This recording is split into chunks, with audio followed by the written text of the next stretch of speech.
a deafening concussion, a pillar of white water, and then the hollow groan of steel twisting into a tomb. It wasn't an enemy torpedo. It wasn't a tactical strike. It was a billion-dollar naval defense system, surrendering to a curious nudge from a predator that didn't even know there was a war on. How did the world's most elite armada manage to sabotage itself with the very weapons meant to protect it? But history got it wrong. While the admirals scanned the horizon for Japanese hulls, the only person who saw the truth was a 6-foot-tall file clerk with a typewriter. They ignored her because her hands held ink, not metals, and because the experts didn't believe a woman could solve the math of the deep. Why did the powerful system ignore the only tactic that could save them? The answer wasn't in the classified vaults, but in the hands of the underdog. If you believe forgotten stories deserve to be remembered, please like and subscribe. July 1942, Washington, D.C.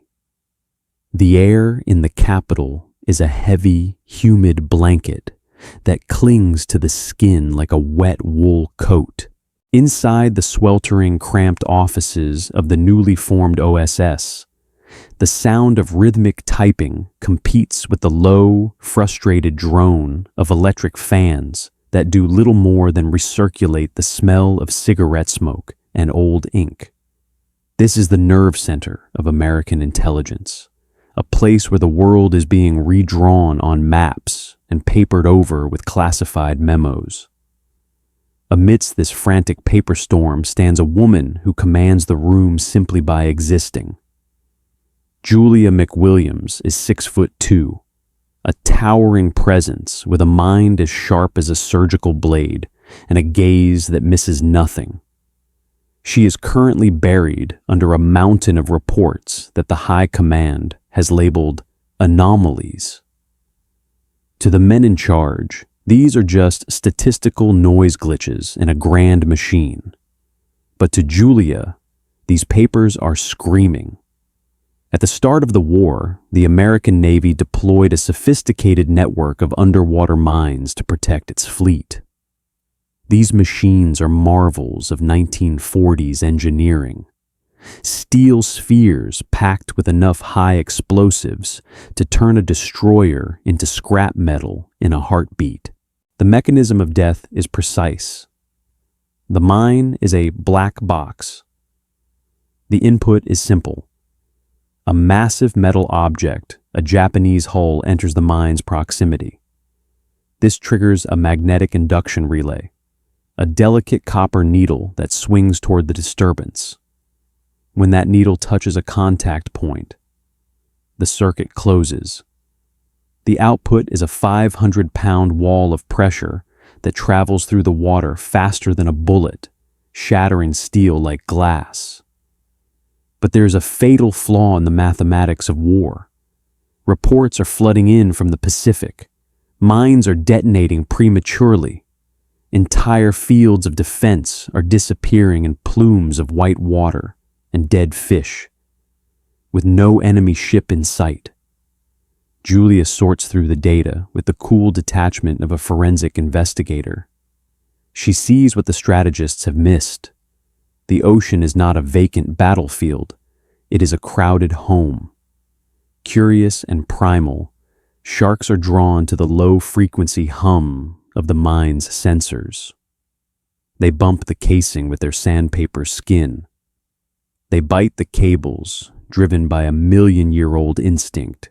The sensor registers a massive disturbance. The circuit closes, and the steel screams against empty water. The Navy's defense is literally tearing itself apart from within. This isn't just a mechanical failure. It is a psychological nightmare for the men on the front lines. In the Pacific, downed pilots bobbing in yellow life rafts watch as the fins begin to circle. They are trapped in a cruel irony. the very minds meant to keep them safe, are exploding for no reason, while the predators they fear most are being invited to the table.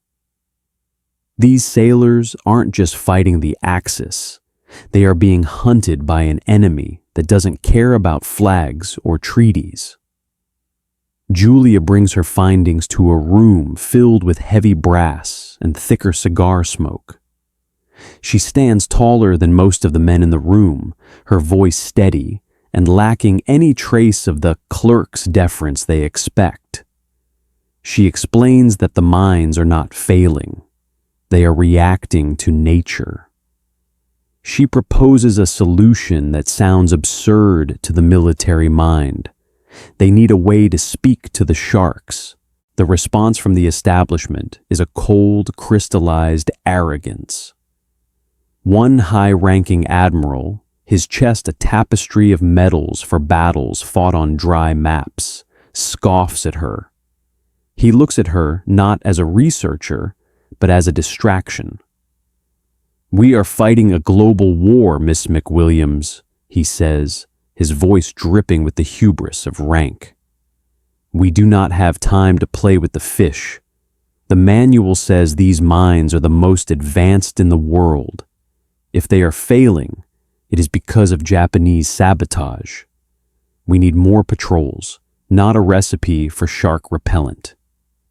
He treated the Pacific as a static map, believing that a superior system could ignore the laws of the wild. He viewed the shark as a minor budget issue, a nuisance that could be ordered away by a change in protocol. But he had fatally underestimated his opponent. Nature does not respect the chain of command. While the admirals toasted to their tactical superiority in air-conditioned war rooms, a primitive force, the true master of the deep, was preparing to unzip their defenses, reminding them who was really in charge of the water. While the system screamed in panic at the mysterious sabotage, Julia was already in the dark, holding the silence that would save them. She knew that the manual was useless.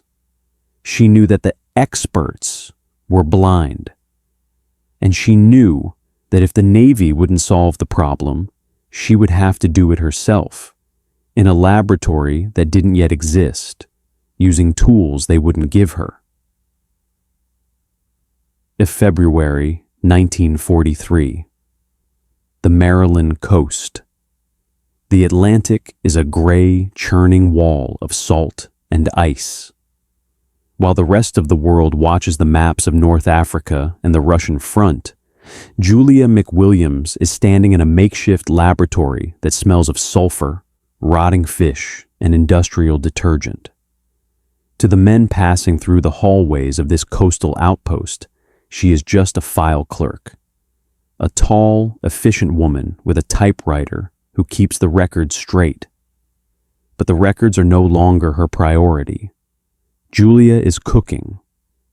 While the Navy's top brass continues to scream for more steel and more firepower, the lab is silent, save for the hum of an unauthorized burner.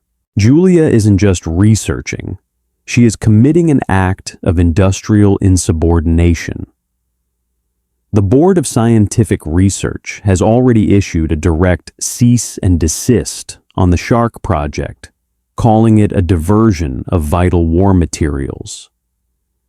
But Julia is raiding the chemical stores under the cover of her clerical clearance. If she's caught, it won't just be a firing. It will be a court-martial for the theft of government property during wartime.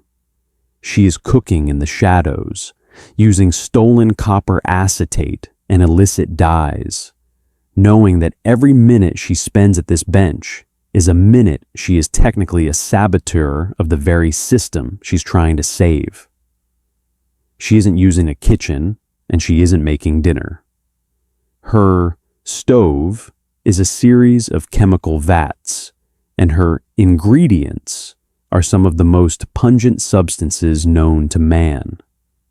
She is working in the shadows of the establishment, tasked with a project that the official scientific boards have all but abandoned as a lost cause. Each burnt recipe is a step closer to the truth. The lab is a place of sensory assault. The smell of copper acetate mixes with the brine of the ocean. It is a grueling, repetitive labor. Julia is cooking cakes of chemical repellent, blending substances into small, dark discs that look like oversized hockey pucks. She is searching for a chemical cloak. When the tablet dissolves, it must release a cloud that mimics the scent of a decaying shark carcass. To a predator, it's the smell of a graveyard, a biological keep out sign that triggers an ancient, reflexive flight response. It is a way to hack the shark's brain, using its own survival instincts against it. But even as she makes progress, the system pushes back. One afternoon, a senior research officer, a man who prides himself on hard science, enters the lab. He looks at the dark, pungent cakes Julia is drying on the racks. He doesn't see a breakthrough. He sees a woman playing with smells. "Miss McWilliams," he says, his voice flat and dismissive. The Navy needs a solution that works on impact. We are looking into high-voltage electrical barriers and physical netting. This chemistry project. It's a waste of the OSS budget. A shark is a beast of muscle. You don't stop a beast with a perfume. He represents the crystallized arrogance of the era. He believes that the only way to defeat nature is to overpower it with brute force. He treats the ocean like a fenced-in yard that can be controlled with enough wire and electricity. But he has fatally underestimated his opponent. The Atlantic respects no fence, and the salt water is a master of corrosion. While the officer orders the installation of massive underwater electrical grids, believing his engineering can tame the wild, a silent, invisible hammer is already falling. The salt water begins to eat the insulation. The currents short-circuit, turning the protective barriers into useless underwater junk, and the sharks, sensing the new vibrations, are only drawn closer to the hum. The very system meant to repel them has become a dinner bell. Julia watches this failure from the periphery. She doesn't argue. She doesn't protest. She simply returns to her vats. While the experts watch their expensive grids fail, she is refining the ratio of copper acetate to black dye. She possesses a unique cognitive bridge. Because she isn't a career military officer or a theoretical physicist, she sees the problem differently. While the experts see a target to be neutralized, Julia sees a diner to be repulsed. She understands that you don't fight a shark's hunger with a bullet. You fight it by making the meal smell like death. She begins to realize that the most lethal problems are often solved by those the system ignores, the ones who are willing to get their hands dirty while the commanders stay clean. By the spring of 1943, the clerk has found it. The recipe is a precise blend of copper acetate and a specific black acid dye. When compressed into a cake and placed in a mesh bag, it dissolves at a controlled rate, creating an ink-black cloud that smells to a shark like the end of the world. It is simple, it is cheap, and most importantly, it is portable. She tests it in the open water. She watches from a boat as the fins approach a bait bag. And then, as the chemical cloud spreads, she watches the predators turn away with a sudden, violent flick of their tails. They aren't just leaving, they are fleeing. The clerk has outsmarted the monster. Yet the test boat sits still in the heavy swells of the Atlantic. The experts stand on the deck, arms crossed, waiting for the girl's perfume to fail so they can finally shut her down. They drop the bait. The fins slice the water, a gray, murderous geometry. Then, Julia drops the cake. The black cloud blooms, and for a moment, there is only the sound of the waves. The sharks don't just stop. They recoil as if struck by an invisible whip. They vanish into the deep. On the deck, there is no applause. There is only a thick, shameful silence. The admirals look at the black water, then at their shoes. They haven't just been proven wrong. They've been humiliated by a file clerk with a copper puck. They don't thank her. They turn their backs, retreating to the cabin to figure out how to stamp their own names on a victory they tried to kill. Julia McWilliams returns to her files, her work hidden beneath the veil of classified. The system has taken her solution, but it has no intention of remembering her name. She is a ghost in the machine of the war effort, a strategist whose greatest victory is being packed into the pockets of men who will never know she exists. And yet, as she packs her own bags for a new assignment in Ceylon, she carries something with her. It is the realization that a well-crafted recipe can change the world. She has learned that with the right ingredients and enough persistence, even the most terrifying forces of nature can be mastered. The world will eventually know her for a different kind of recipe. But the grit she learned in that Maryland lab, the ability to stare down a crisis with a chemist's precision, that is the secret ingredient that is about to be exported to the rest of the world. August 1963. A television studio in Boston, Massachusetts. The air is thick, but not with the humid dread of a Washington summer. Instead, it smells of clarified butter, shallots, and the sharp, clean scent of white wine. The studio lights of WGBH are blindingly bright, casting long shadows against the faux stone backdrop of a kitchen that will soon become the most famous in America. A woman stands behind a wooden counter, adjusting her apron. She is older now, her face etched with the kind of wisdom that only comes from seeing the world in its most fractured state. She checks her props: a copper whisk, a head of lettuce, a heavy Dutch oven. The floor manager gives a silent countdown. 3, 2, 1. The cameras roll, and the world meets the French chef. Julia Child beams at the lens, her voice high and warbling, filled with an infectious, chaotic energy that suggests anything is possible if you just have enough butter. She is the picture of domestic joy, a woman who would go on to revolutionize how an entire nation thinks about its dinner table. But as she picks up a chef's knife with a practiced, steady hand, there is a ghost in the room. Beneath the flour-dusted apron and the light-hearted banter about boeuf bourguignon lies a history that the viewers in their living rooms cannot begin to fathom.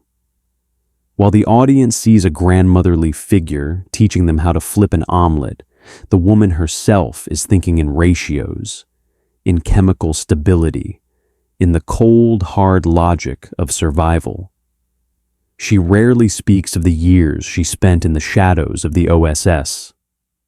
She doesn't mention the sweltering offices in Ceylon or the rugged outposts in China where she managed the flow of top-secret intelligence for the Allied cause.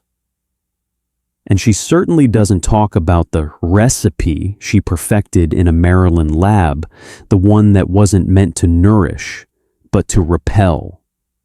This is the cruel irony of Julia's legacy.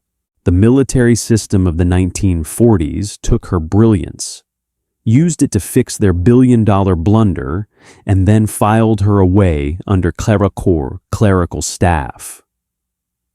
They were happy to let her solve the problem of their exploding mines and hunted sailors, but they had no place for her at the table of history. To the generals, she was a tool, an effective one, but ultimately disposable. They dismissed her because she didn't fit the mold of a warrior. They looked at her height, her gender, and her background in research and saw a subordinate. But while the great strategists were moving divisions across maps, Julia was moving the needle of survival for the individual man in the water. How many sailors returned home to their own kitchen tables because of the shark chaser packet pinned to their life vests? How many American mines held their position, silent and deadly, against the enemy because a clerk understood the biology of a predator better than the admirals understood the physics of their own weapons? The answer is written in the silence of the archives.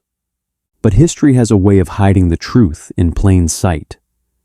In the 1960s, the French chef became a cultural titan. She taught a generation of Americans that they didn't have to be afraid of the kitchen. She showed them that failure, a fallen soufflé, or a broken sauce wasn't a catastrophe, but a lesson. The establishment of the culinary world, much like the military establishment before it, initially scoffed. They believed French cuisine was a closed system, a black box reserved only for the elite, male-dominated professional kitchens. They claimed the American housewife wasn't capable of mastering the complexity, but they had fatally underestimated their opponent. Julia didn't see complexity. She saw a process. She took the mystery out of the mech's manual and handed the power back to the individual. It was the same tactic she used in 1942. Find the fatal flaw in the system, simplify it, and make it work for the person on the ground. While the experts in New York and Paris claimed that great cooking required a lifetime of tradition, Julia was already in the light, holding the whisk that would prove them wrong. She wasn't just teaching people how to eat, she was teaching them how to command their own environment. The bitter aftertaste of her story is that we almost lost this strategist to the fog of time. We remember the butter, we remember the warbling voice and the copper pots of a televised kitchen. We choose that version of Julia because it's comfortable. It hides the uncomfortable truth that the system is a meat grinder for the individual's soul. The same machine that used her genius to save its fleet is the same machine that sanitized her history until she was just a chef in a lace apron. We see this today in the corporate labs where the real innovators are silenced by NDAs, and in the bureaucracies that harvest the brilliance of the underdog while erasing their face. Julia didn't just teach us to flip an omelet. She showed us that the only way to survive the sharks, the ones in the water and the ones in the boardroom, is to make yourself too pungent to swallow. She proved that an underdog with a sharp mind can rewrite the rules of the game. Whether that game is played in the depths of the Pacific or on the surface of a stovetop. The next time you see a shark fin in the distance, or a challenge that seems too large to conquer, remember the tall woman in the Maryland lab. Remember that the clerk in the room might be the only one who knows how to keep the ship from sinking. Bon appetit.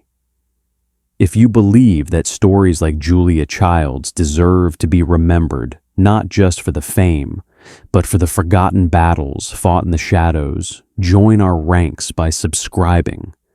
help us ensure that the ghosts in the machine are finally given a name. We have synthesized this narrative from reputable historical archives and verified sources. However, the fog of war often extends to the history books. If you spot any inaccuracies or have additional details to share, please correct us in the comments. We strive for the absolute truth, and your knowledge helps us get there. Thank you for keeping history alive.